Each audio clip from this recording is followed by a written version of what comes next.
Ladies and gentlemen, good afternoon. Please join me in welcoming our television and webcast viewers to today's program. My name is Jennifer Sloan. I'm the president of the Canadian Club of Toronto, and we thank our viewing audience for being with us. The Canadian Club has a long history as the leading current affairs podium in Canada.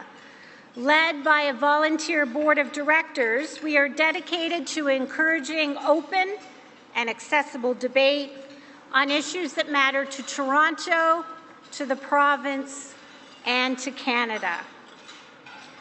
Through our youth and young leaders programs, civic action diversity partnerships, accessibility commitments, as well as through our media properties and social media partnerships, we provide opportunities for Canadians around the world to engage with leading political, business, and public figures. Thank you for joining our conversation today. Before I formally introduce our speakers, I'd like to tell you about some of our upcoming events this season. On April 8th, the Globe and Mail's editor-in-chief, David Wamsley, will be examining the definition of journalism in the 21st century, the issue of trust in society, and the necessary criteria to deliver success. On April 15th, come find out how New Brunswick's newest and Canada's youngest premier, Brian Gallant, plans to move the province of New Brunswick forward with a more diverse economy, spurred on by major projects like the Energy East pipeline and investments in mining. And on April 28th, we are proud to recognize one of this country's most distinguished Canadians, the Right Honourable Paul Martin, with our 2014 Lifetime Achievement Award, an award that celebrates the lifelong efforts and leadership of extraordinary Canadians. For a full listing of the club's upcoming events and to order tickets, please visit our website at canadianclub.org. You can also join the conversation via Twitter and Instagram by following us at CDNCLUBTO, or by using that hashtag. I'd like to express special thanks to today's event sponsor, Scotiabank, represented here by Gillian Riley. Gillian, thank you so much for your support.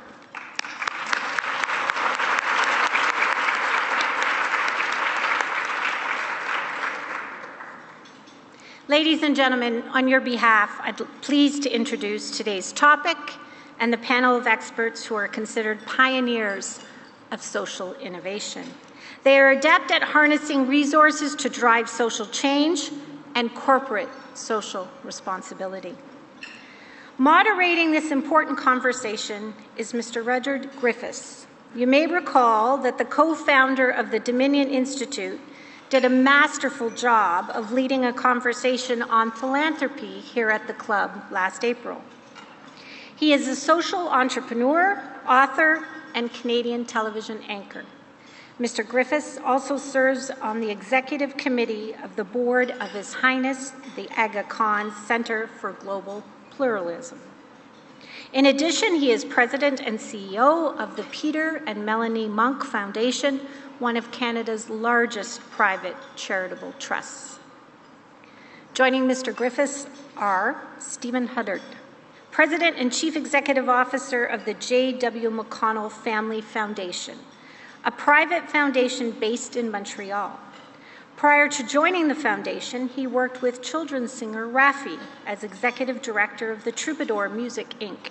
and the nonprofit Troubadour Institute.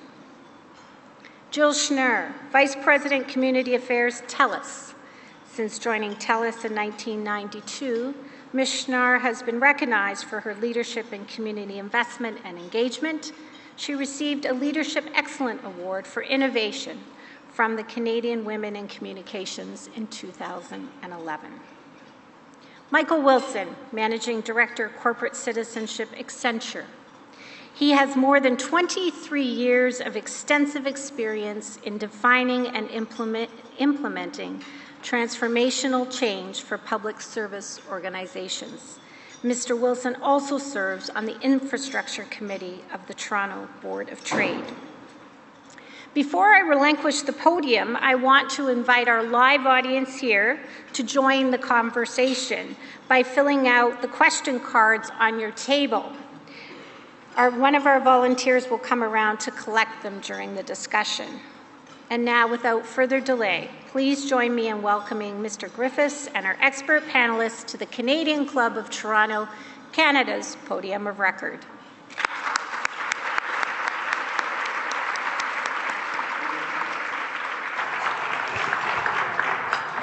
Thank you so much for that kind introduction. We're going to get our esteemed panel here on the stage and look around this room and acknowledge really the phenomenal turnout for this event. Let's sit. We'll be informal. Last year we had a terrific crowd, and I think it just speaks to the growing interest in innovation within philanthropy. This is a sector undergoing significant change. That change has brought new pressures and new challenges. And what I want to try to do with this panel over the next 30 or 35 minutes is kind of go beyond the buzzword of social innovation. We've heard this phrase a lot. I'm not entirely sure what it means. We hope our panelists know, because that's why they're here. Innovation itself is a real challenge, a hard problem to solve. And then when you attach the word social to that, what are we really talking about? I think when we speak about innovation in technology, we know what that's about. It's about applying very discrete, specific areas of human knowledge to practical, real-world problems and using technology to solve those problems. In the world of finance and business, innovation is bringing human and physical capital to bear on investment and other opportunities to, again, realize revenue and profits. In politics, innovation is telling voters one thing and doing something else. But I regress. I won't go there. But what I'm getting at is, I think with social innovation, this is not a product or a result. It's a process. It's a process that involves taking the resources of society, individuals, communities, corporations, charities, and bringing those resources together in collaborative and creative ways to address societal problems and challenges in a sustainable fashion. That's the definition I would give to it. And to begin to peel back this, to peel this onion of social innovation, to find out what is at its core, I asked our panelists to come prepared today to answer our first question, and then we'll take the discussion where it goes from there. And that question was, I hope you all got my email, that question was, how, in your own practice, where have you seen really state-of-the-art social innovation? I don't want the theory.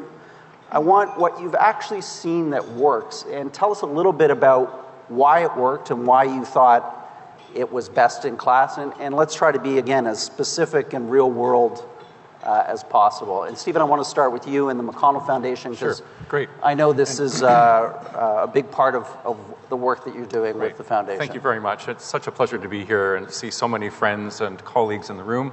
I want to begin to answer your question. Thank you for just a moment to plug this book, of which there is a copy for everyone here, because I think that the way we're looking at social innovation, the way we need to and can and are as a country, is to begin with the thoughtful reflections about where we are and where we've come from. This particular book happens to be a compilation of interviews with thoughtful Canadians about those questions, and I think no more appropriate place than to bring this. It's just been printed. We just got it from the printers, and so I invite all of you to reflect on the very challenging but also very hopeful messages contained in this volume. To speak more directly to the question of social innovation, I think we can look at two broad trends here. On the one hand, we're talking about the parts of society that are broken, that are dysfunctional, that are vulnerable, the things that aren't working. And we do sense, and it's certainly evident in this volume that I've mentioned, that Canada's at a point of some precarity. Things that we value seem to be at risk. Our values are being questioned, our position internationally. There's a whole lot that's not quite where it was and that we don't quite seem to be grappling with very well. So part one then is just to say, let's acknowledge where we are. And one of the places where we are is we are in the era of reconciliation with Aboriginal peoples in this country. That is such a profound contextualization for all the work we do. And it's a place where social innovation has to start, in fact, is starting to work. So finance is involved, social systems are involved, collaboration across cultures is involved. So all of that represents the rich ground where social innovation is happening, and I think the Truth and Reconciliation Commission is guiding that. The next part is if we move away from the issues to the capacity that we have, particularly in the social sector, but also in the corporate and government sectors, it's about building those capacities, building those instruments and using data and finance and so on. And so a social innovation that we're involved with many partners in the room is called InnoWeave, which is about transferring capability to work on complex challenges and social innovation into the social sector, using technology partners, program partners, government and private sector and foundation partners to effectively invest in the capacity of the social sector to do this kind of work. So just give us a specific example of that knowledge transfer of what it's like. So one of the modules on the InnoWeave platform is called the Impact and Strategic Clarity module, and it takes organizations through a process of clarifying what they're about. Two examples of organizations that came through that. One is the Canadian Arthritis Association that realized that it's actually, in addition to advocacy and research, knows a lot about helping people manage chronic pain. So as a result, they're setting up a social enterprise that will train 5,000 paraprofessionals in the health sector to help people manage and cope with the symptoms associated with arthritis. So it's adding a layer of innovation and social enterprise to its own work while adding resilience and strength to the health system overall. Another organization that went through this process was the Canadian Institute for Advanced Research, which works on humanity's greatest problems, pairing Canadian researchers with those around the world. And they realized as they went through this process that they actually have an untapped opportunity to engage the people who could use that research at the beginning of the process when they're asking those questions. So rather than the old model, which is publish the research and hope somebody reads it, it's get the people who could use it and for whom it's important in the room at the beginning. So you see in these two examples, we're seeing a change in how people view the problem or the challenge, a change in resource flows and commitments to the issue that are basically delivering new value into what were static situations. We can't afford the status quo. We have to innovate our way forward out of this. And so we can only do that with corporate and government partners. Great. I'm going to go to Michael next. Jill, I'm going to give you a little more time. You didn't get my email, so I'm going to give you another couple minutes here to think about your answer. Michael, you're at Accenture. You're advising a variety of clients about this. You've developed some real core expertise. What do you see out there that's really working? And try to be as specific as possible in terms of projects that exemplify best practices in social innovation. Yeah, well, the one that comes to mind is something called NPower. And I think it exemplifies a lot of the things that we think are important, and I think a lot of us feel are important in making this successful. So NPower started in Toronto at chapters in the first stage right now, where they've gone through a process of selecting youth who are from disadvantaged communities, who basically are putting them through a apprentice training for specific technology skills. So that program started up earlier, I guess, in the fall, and going now into an internship with graduation in April. And it's a great example of a lot of factors which I can talk about. One is outcomes. The real focus for Accenture and a lot of the work we've been doing is to make sure that there's clear measurement of focus. And Accenture's decided to focus a lot on skills to succeed, getting people the skills to be successfully employed.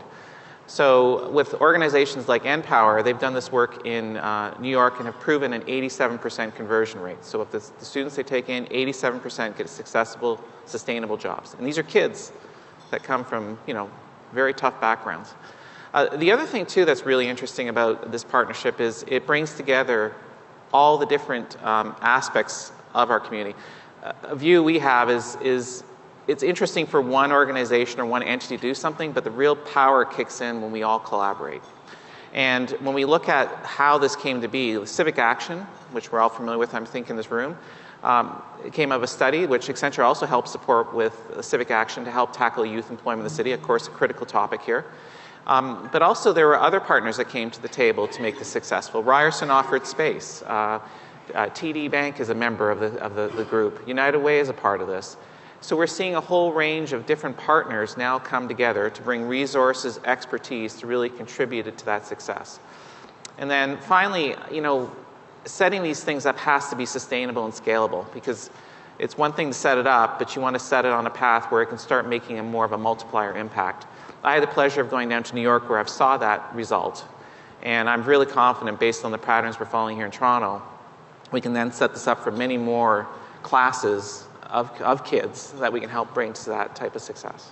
Great. So we're hearing from Stephen about the importance of process, from Michael about measurable results and outcomes that can be tracked and identified. Jill, tell us, you're no doubt confronted with an endless series of opportunities that you could or should support. What gets you and your colleagues excited, about a social innovation project? What are the flags that need to come up before you're willing to kind of commit resources and time? Well, I think from a corporate social innovation perspective, what that really means is that we're pivoting our resources and our business models and our strategies to now focus on much more complex societal issues and try to address and approach and solve those issues through our core business. And I think that's very different from how business has operated in the past, right? It used to have the business sector, and then you'd have the philanthropy sector, and never the two shall meet. The business sector used to fund the not-for-profit sector, but I think you're seeing social innovation start to bridge those two. And I think you're seeing corporations take on responsibility now to drive social innovation, so that we don't just have to build capacity in the not-for-profit sector, we build capacity across all sectors, because that's how we'll get it done. But I wanted to talk about an example specifically that we're doing at TELUS. And many of you know us as a telecommunications company. Well, many of our competitors in telecommunications have gone into the content business. And so they've purchased entertainment companies, content companies, as part of their core business. We specifically decided not to do that because we looked at that particular sector and we said, you know what, it's highly regulated. Content is really moving to be accessible to all, as well as it's about a $5 billion business within Canada. So we decided specifically not to go into that business and instead refocused and pivoted our resources to focus on the healthcare sector. And many of you may not know that TELUS has been rated the #1 healthcare technology provider in Canada for the last 5 years. We have 15,000 physicians using our electronic healthcare records. We have 4,000 pharmacies using our pharmaceutical records. We have 15,000 Canadians that leverage our back-end systems to be able to make their health claims. And to track their medications and things like that. And so we made that specific decision that we wanted to not just offer internet and networks and telecommunications, but we wanted to legitimately transform the healthcare industry to make it more sustainable in the long run, to achieve better health outcomes for Canadians across the country, to enhance people's quality of life. Because with technology and what we're able to offer, we can work with the ministries of health all across the country. We work with universities to do research on how to better manage your chronic disease. We work with pharmacies so that we can avoid people taking the wrong medication, which actually results in thousands of deaths across the country because they're just mixing the wrong medications. We can avoid that now with our technology and with that access to information. And we're working with not-for-profits like the Juvenile Diabetes Research Foundation on joint research where we can number one, help to try and find a cure for diabetes, but number two, just help people better manage their diabetes on a day-to-day basis, or parents help their kids with type 1 diabetes. And they can do that all through their smartphone and through better connections to their clinicians and to their doctors. Okay. Stephen, I'd like you to just pick up what you've heard so far. Is there a theme here that you feel connects to your work, looking at really through the lens of the professional foundation? Mm-hmm. Absolutely. I think one of the things, first of all, just to Jill's point, is that humanity and technology are co-evolving these days. There are tremendous opportunities opening up in front of us to apply social media, databases, and so on to solving social problems. We talked about smart cities for a long time, but we're now able to talk about smart social systems. Let's move from funding end-of-pipe solutions, which are expensive and which we really are never going to be able to afford, to moving upstream to early intervention and moving the systems that currently serve end-of-pipe solutions upstream. Is really, it's saving money, it's improving lives, and it actually improves the economy because we create a level of social productivity that is kind of the under-examined phenomena in all of our discussions about productivity, innovation, and so on. There are these things that we just don't look at very carefully that when we do, from an entrepreneurial or a social innovation perspective, yield new business opportunities, but also create a more equitable society.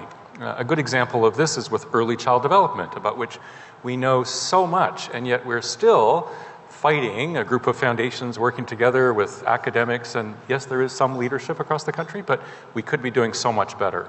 We see this also with children's mental health, an underdeveloped field in which early intervention has to be the solution. We simply can't afford to not do this. And so I think that use of technology with smart social systems, good data, which is increasingly available, but which the social sector has relatively little capability of using. We need to invest in our collective capacity to use data.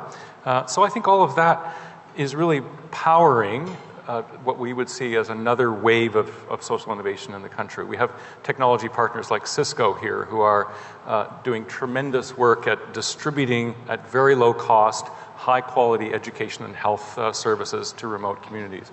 Canada ought to be, and it is in some respects, a leader in this respect. So I think we've got a lot to do and a lot to work with. Michael, I'll be here because I'm still trying to understand where the innovation piece is. I'm hearing a lot about problems being solved in smart ways. We've kind of always done that, or we've always tried to do that. So talk to me a little bit more about what's the innovation piece? What is really new in 2014 versus, 5 or 10 years ago in terms of how we're approaching innovation in the social sector? Well, I'm not sure I can comment 5 years ago, but some of the things we feel are innovative is really back to this outcome and measurement focus. It has to be about the results. And we've worked a lot with the different organizations we support to really help them establish the framework for that. And quite frankly, some of them weren't capable of doing it, and we had to end our relationship with them. And really what we've seen now is through that focus, it really is driving results. Accenture, for example, set a global target back in 2012 of equipping 250,000 people globally with skills to succeed. We exceeded that goal within a year. We upped it just recently to 700,000. We exceeded it to 800,000 just recently. And we just this week published the new goal, which will be 2020 to have 3 million people with skills to succeed. So so for us, measurement starts at the top. The outcomes are focused. We're singularly focused, and we align our partners to make sure that goal. And you start seeing staggering impact in terms of those type of outcomes. We're seeing real measurable impact in terms of the skills of people getting new jobs, not just in Canada, around the world. And when you keep that focus, we believe it has the impact and the innovation you need. The other thing too is just from an Accenture's point of view, we are a global consultancy, a technology firm. So really it's not about us just writing a check.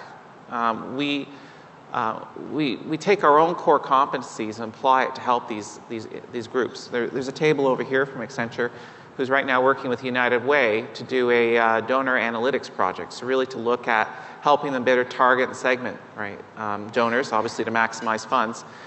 That's the stuff Accenture does. These are the people that are experts in that, and they brought it forward. So by bringing our core capabilities, it's not just about writing checks, we're bringing the expertise and innovation to help them be successful. So those are a couple of the factors that we see are a little different in really getting to the results that we think are important to really showing success. And Jill, is capacity a problem? Because what I'm hearing you all talk about sound like fairly complicated solutions to complicated problems. I mean, that makes sense, but there's a lot of moving parts here. It sounds like the organizations who are participating in this space have to be able to perform and function at a certain standard. So is that a challenge in Canada in terms of finding partners who can, achieve at this level with the types of outcomes and metrics that Michael wants to see? I think there's many partners out there that are doing great things in this space, and I think that's the whole foundation of social innovation. Is it's all about connected difference. So you are being able to address social issues through new ideas and new collaborations, new relationships that weren't there before. And that's the whole power of it. Is we're able to bring certain power, skill sets, abilities to the table. And we need to work with other partners that can then sort of fulfill on that entire mandate. Rather than, I think in the past, we've funded charities and not-for-profits to build capacity entirely themselves. And that can be really challenging sometimes when, in fact, we have capacity in a particular area that we could support and help and provide. We just need to better leverage it, right? And it's challenging sometimes, too, because I have, many charities that approach us for funding to build capacity, for instance, in the communications or technology area, but then potentially they then use that funding to go to a competitor to do it.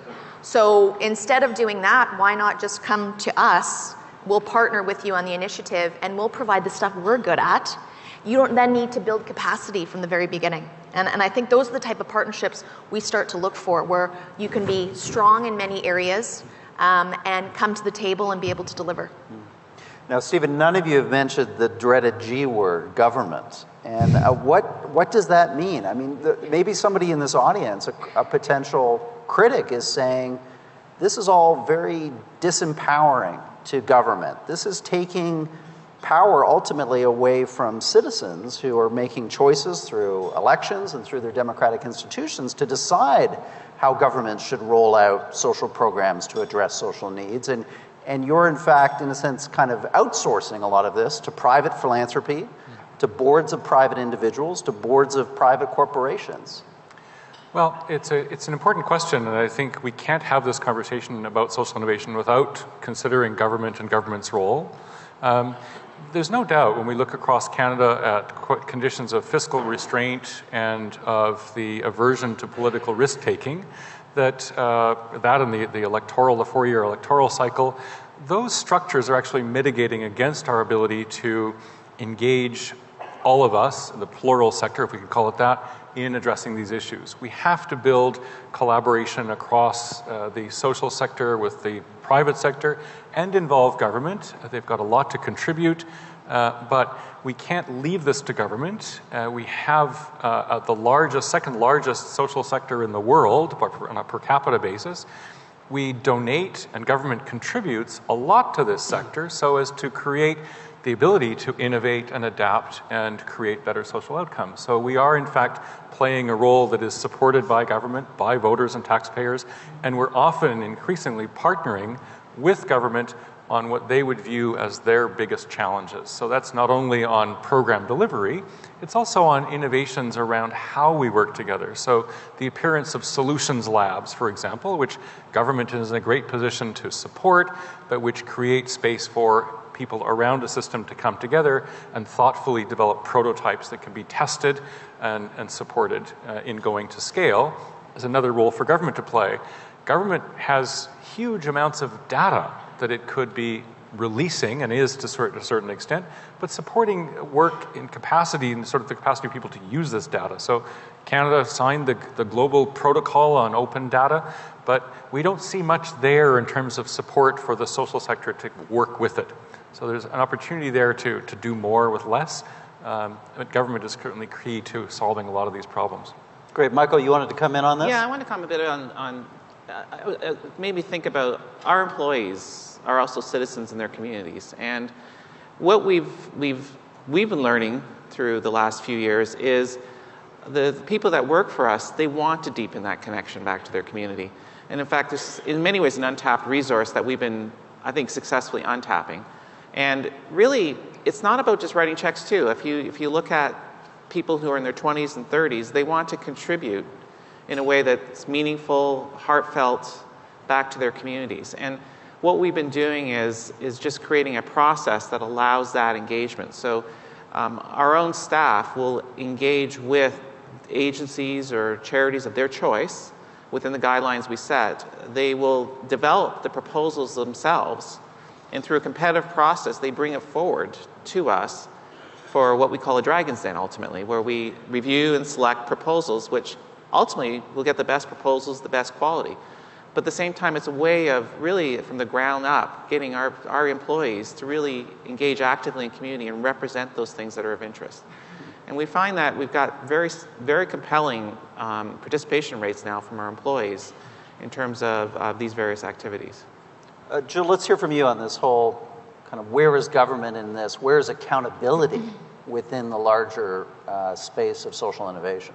Yeah, I mean, I think governments have to play a key role in anything that we do. I think, to Stephen's point, governments are sort of inherently risk averse, and it's because, when you consider the fact that they provide very essential services to millions of people every day, it's very tough for them to consider dramatic innovation in a sense that what if something happens and they're not able to deliver those? There's rhetoric about the fact that government is essentially broken and not able to rise to the challenge of the 21st century, but it's because they deliver, that welfare check every single, week that it's needed, and they have to continue to do that. So I think it's important from a government perspective to partner with other people that have the capacity to be able to trial and test and fail, and do innovation labs, as Stephen also talked about, so that they can test ways that will essentially provide innovation within the government. We're actually working with the government on a very cool initiative that I love within TELUS, and that is, we want to provide low-cost, high-speed internet service to low-income families, because we recognize that kids in Canada that don't have access to the internet actually have much lower graduation rates than compared to kids that do. And they also have a much harder time finding a job. And so in order to bridge the digital divide, we're actually working with the government right now on being able to offer high-speed internet access. And we're working with charities such as Computers for Schools to be able to provide the computer to the residents, in this case, or to the family. And then we're working with libraries in order to provide the actual digital literacy training that you would need to use the computer. So the government is a key partner in that, because we wouldn't be able to identify low-income families without them. And they see the need for it, right? They see the desire. They want to work with us to make it happen. And so they're a key piece in anything that we do moving forward in that case. Great. So, Stephen, let's talk a little bit about where you see this field going from here. Sounds like there's great potential, fantastic projects that are overway, but scale and impact still seem to be real challenges. Well, part of that certainly is working with governments and giving the space and the time for prototyping of new and improved solutions so that governments can take those solutions to scale once there's an evidence base for them. We do need to build in more capacity to collect evidence and to marshal the facts and the data around social innovation, as well as the narratives that go with that. So in addition, we're also talking about a shift in financing social outcomes. So the whole field of impact investing is emerging as we speak. We have promising early prototypes in this space with the Centre for Impact Investing here in Toronto, and foundations increasingly moving funds out of the stock market and into investing that's aligned with their grant-making purposes. So we see the potential to go to scale that way, emerging globally and in Canada. We've also got the lab processes that I mentioned that are being taken up in complex situations. We're in a partnership with the Government of Manitoba around the challenge of inner city Winnipeg, which is predominantly Aboriginal and has some terrible social outcomes. We're prototyping things there with the community that have the potential to go to scale both in the city but across the country, using social finance, social labs, social innovation frame, and also supporting social enterprise. This is ultimately also about creating an economy that works for the next generation, for people who've been excluded from economic participation. So taken as a whole, social innovation has a number of aspects to it that show some promise and that are evolving as we speak. Great. An audience question here for both TELUS and Accenture. Do you see opportunities and a willingness to work with companies who are potentially competitors but support the same social innovation goals and approaches that you have? So in other words, how proprietary is all of this at the end of the day? Jill, why don't you start? Yeah, you know what? Actually, it's interesting because we do a lot in the health space, and I'm sure many of you are aware that Bell does a lot in the mental health space. And in fact, they're doing amazing things to help end the stigma associated with mental health and create a conversation around it so that it's okay to talk about it. We're also doing a lot of things in the mental health realm, and we're trying to look for ways to work together because at the end of the day, it's about having the social impact. And the fact that we're competitors and in some cases, customers of one another, right? Bell is actually one of our biggest customers in the West, right? Because they use our networks. We're trying to find ways to work together. And not only our competition are we doing that with, but also our larger business customers. So for instance, you know, in BC, Britco is a business customer of TELUS. And they provide mobile offices and mobile buildings to construction sites. Specifically, they're working in Aboriginal communities along the pipeline. And they've come to us and said, you know, let's work together on having social impact in northern BC. And so we're providing access to these mobile offices. These mobile buildings are being created, that we're creating community libraries in Aboriginal communities and providing computers, access, and unbelievable, you know, interaction and new learning environments now for the Aboriginal community in the north. So whether it's your competition or your larger customers or your suppliers, I think there's so many opportunities now to work together. And in that case, we're actually not working with a charity at this particular moment in time. So it's really just the corporate sector that's driving social change in northern BC, which again talks to amazing social innovation. Great. Michael, let's hear from you on that point. Yeah, no, I agree 100%. It really is about driving a collaboration.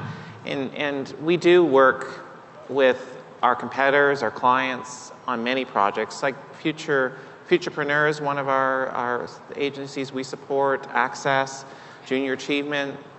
So I think the thing is you just want to be in a situation where we're not duplicating core competencies, really. That's what it's about. There's no sense Accenture investing effort if they already have that capability from someone else. But when it comes to the collaboration with our clients, this is what we believe has been the tremendous change by the focus we've taken, is now our conversations with our clients are very different. With TELUS, I know your CEO and my head of Canada talk regularly about some of the ideas we can do in the local marketplace. Loblaw is another major client of ours. So really, the opportunity here is to really relook at your relationships and redefine the conversation you have with your fellow corporations to really come together to make that impact. And we're seeing it in many ways right now.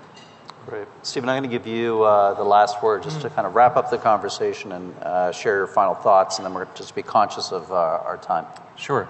So I think, you know, what we're looking at is something that is creating new connections and new opportunities to create solutions right across the country in a variety of domains. We have to remember that we are at this pivotal moment in history when, because of climate, because of global economic pressures, demographic pressures, we have to come up with larger scale solution sets. And we get there by innovating. Social innovation works with and across sectors and is calibrated to create the prototypes, the new ideas, the testable hypotheses, and to create opportunities for investment and for change in large systems. So that's really what we're looking at here. And it does require thoughtful, well-structured, and enabled experimentation to happen because we're trying to figure our way forward through a very complex set of challenges. So it does take all sectors including the foundation and community sector, but with government and private sector as well. So it is the work of our time, I think, that we're called to do. Great. What a great note to end on. Ladies and gentlemen, please thank our panel, Stephen, Jill, and Michael.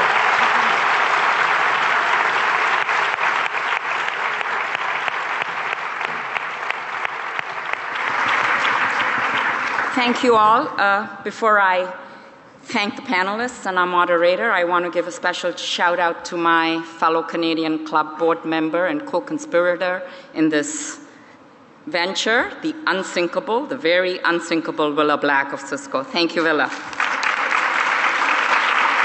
Thank you, Radia, for your probing, skillful moderation of this panel. You didn't give up. You kept asking them the question. I appreciate that. And of course, thank you to Stephen Huddard of McConnell, Jill Schnarr of TELUS, and Michael Wilson of Accenture for responding so generously from many different points of view. I think we've had a most interesting discussion today. Times of change, disruption, complexity. What is the role of philanthropy in finding new solutions for new times? And I come away from this discussion as having worked in philanthropy for a very long time, whereas in the olden days, if we can call them those, there was an exchange of money from one institution to another, maybe strategically, but still an exchange of money.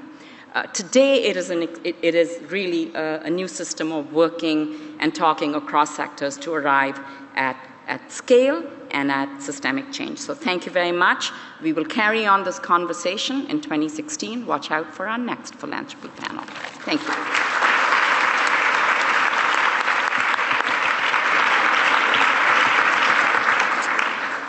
Thank you very much, Ratna, and I too would like to especially thank you and Willa for all the work that you did for today to make today such a great success. And thank you very much to our panel for an engaging, insightful discussion. Before I adjourn today's meeting, I'd like to draw your attention to the event survey card on each of your tables. The Canadian Club is always looking for ways to improve your experience. So please take a moment to let us know your thoughts and comments, including whether you like our new shortened luncheon format this season. Your feedback is very much appreciated. Our sincere thanks again to today's event sponsor, Scotiabank, for making the event possible. This concludes our program today, which will be broadcast on Rogers TV in the days to come.